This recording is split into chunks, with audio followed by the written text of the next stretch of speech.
मुंह का कैंसर हम आम जुबान में कहते हैं, लेकिन एक्चुअली इसको हम हेड एंड नेक कैंसर कहते हैं। ठीक है। इसमें मुंह में क्योंकि जुबान है, तालू है, गाल है, सूड़े हैं, फिर स्लाइवरी ग्लैंड्स हैं जो दूध थूक बनाते हैं, ये सारे इनमें मुख्तलिफ किस्म के कैंसर्स होते हैं।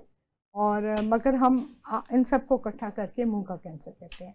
इसकी अलामात यूजली ज़ख़म जो कि दर्द भी नहीं कर रहा होता, और 2 से हफ्ते से ज़्यादा वो ठीक भी नहीं हो रहा होता बल्कि बढ़ रहा होता है। ठीक। या गिल्टी जो है वो ज़ुबान पर भी हो सकती है, और ज़्यादातर जो लिम्फ नोड्स हैं गर्दन में, उनमें सरायत कर जाए तो गिल्टी की सूरत में आता है।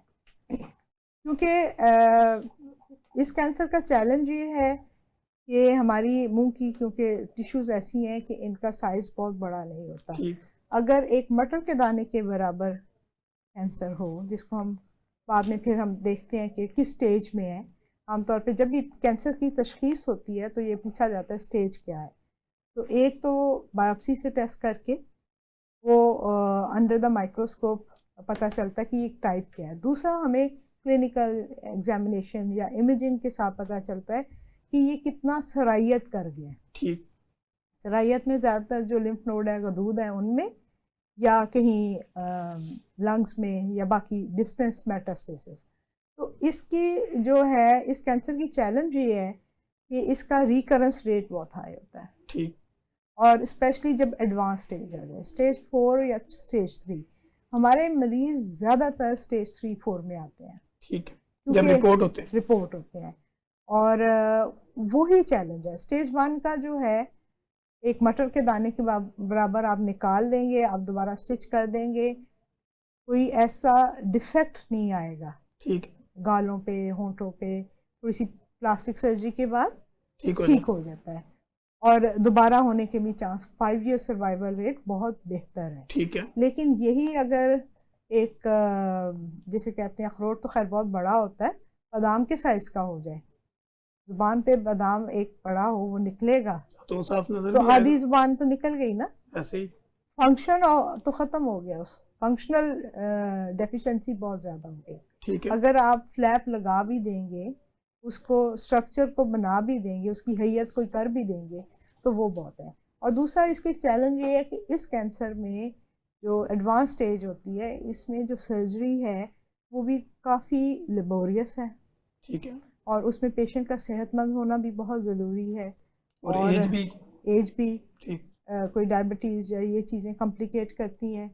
और ये भी बात अहम है कि उसका ख़र्चा भी बहुत आता है, एक्सपेंसिव है। देखिए एक्सपेंसिव है। हमारी कोई भी सर्जरी कोई 4-6 घंटे से कम नहीं है। ठीक है। क्योंकि हमने गर्दन के गदूद भी निकालने होते हैं, फिर प्लास्टिक सर्जरी भी होती है, तो 4 घंटे से लेके 12-18 घंटे तक सर्जरी रहती है। तो और उसकी कॉस्ट भी उसकी कॉस्ट भी इवन जो हमारे सरकारी इदारों में भी हो रहा है। तो ये एक मुश्किल काम है दुनिया के किसी मुल्क में भी अपने अवाम के लिए। डेंटली तो ऑलरेडी बड़ी कॉस्टली है दुनिया में। मैक्सोफेशियल सर्जरी थोड़ा सा फ़र्क होता है, डेंटिस्ट्री तो फिर है ना अलहदा। और इसमें हमारे साथ एक डायग्नोस्टिक टीम चाहिए हमें। ठीक। फिर हमें आईसीयू चाहिए, फिर हमें मेडिकल केयर चाहिए, एनेस्थेटिस्ट चाहिए, बाद में रेडियोलॉजिस्ट चाहिए, तो और साइकोलॉजिस्ट भी चाहिए। तो मल्टी डिसिप्लिनरी अप्रोच चाहिए हमें। ठीक है। वो जो है तो हमारे टर्शियरी केयर हॉस्पिटल्स में होता तो है, लेकिन आपको पता है कि ये हमारे पास किसी भी चीज़ में हमारे पास चैलेंज है।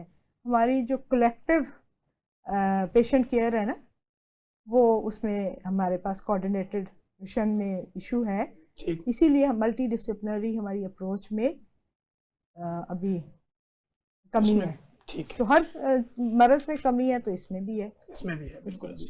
जी मलाइका, मोजी बीमारियां जैसे कि कैंसर है, ये सुनते ही लोगों के माइंड के अंदर जो चेंजिंग आना शुरू होती हैं, इसको अगर हम थ्रू मेडिकल और बेस्ड ऑन साइंस अगर गुफ्तगू करें तो इसके जो एंजाइम हैं या इसके जो हार्मोनल चेंजिंग होती है, साइकोलॉजिकल पॉइंट ऑफ व्यू से उनका ट्रीटमेंट क्या होता है? जैसे अब इसमें नॉर्मली कुछ ये होता है कि कुछ हद तक मेडिसिन कहते हैं कि मेडिसिन आपके स्ट्रेस को डाउन करती हैं। अब जब किसी भी किस्म का स्ट्रेस है, वो किसी बीमारी की वजह से, किसी भी वजह से, वो आपके ब्रेन में डोपामाइन को लो कर देता है। इससे आपको स्ट्रेस रहता है, मूड आपका लो रहता है, उदासी रहती है, कुछ लोग रोते भी हैं, आपको पता है जब उनको पता चलता है मुझे ये बीमारी है, ठीक है। लेकिन इसमें रोना भी सेहत के लिए सही होता है। सही होता है, लेकिन अगर आप एक्सेसिवली रो रहे हैं तो आपका ब्रेन उससे थक जाता है, बॉडी आपकी स्ट्रेस रहना शुरू हो जाती है। ठीक। एक हद तक अच्छा है, उससे हम कहते हैं कि इमोशन रिलीज हो जाते हैं, लेकिन अब अगर ज़्यादा रो रहा है तो फिर डिस्टर्बेंस होती है। ठीक है। अगर हम स्ट्रेस मैनेजमेंट की बात करें कि मेडिकली अगर कोई इशू है उसके बाद स्ट्रेस में अगर नॉर्मली है तो काउंसलिंग से बेहतर हो जाता है, काउंसलिंग उनकी की जाती है, उनको कुछ ऐसी रिलैक्सेशन टेक्निक बताई जाती है जिससे वो अपनी नॉर्मल लाइफ गुजार सकें। नॉर्मल डेली रूटीन में उनको बताया जाता है कि उन्होंने कैसे खुद को पॉजिटिव रखना है, अपनी लाइफ की पॉजिटिविटी पे भी फोकस करना है कि लाइफ जितनी है ऑब्वियसली वो तो उतनी है, अब स्ट्रेस ले लेके वो उस लाइफ को भी जो बची है उसको भी ख़त्म कर लेते हैं, ख़राब कर लेते हैं। सेकंड, कुछ केसेस में जब बहुत सीवियर केसेस है वो नहीं मैनेज कर पा रहे, उनको कुछ मेडिसिन ऐसी सजेस्ट की जाती हैं, वो जो साइकेट्रिस्ट होते हैं जिनसे उनका जो डोपामाइन लेवल है वो बैलेंस हो जाए, थोड़ा अप हो जाए या नॉर्मलाइज हो जाए, जिससे वो अच्छा फील करते हैं। ठीक हो गया। एक अच्छा साइकोलॉजिस्ट, उसकी खूबी क्या होती है? अच्छे साइकोलॉजिस्ट की मेरा मानना ये है कि वो एक्टिव लिसनर होना चाहिए, क्योंकि जब तक वो सुनेगा नहीं तब तक वो बता नहीं सकेगा अगले बंदे को कि वो क्या चाह रहा है, ठीक है। जब तक हम सुनते हैं फिर हम समझते हैं कि अगले बंदे का कॉन्सेप्ट क्या था, वो कहना क्या चाह रहा है। तो मेरा मानना है कि अच्छे साइकोलॉजिस्ट को एक्टिव लिसनर होना चाहिए, ज़्यादा यही मुझे लगता है। ठीक है।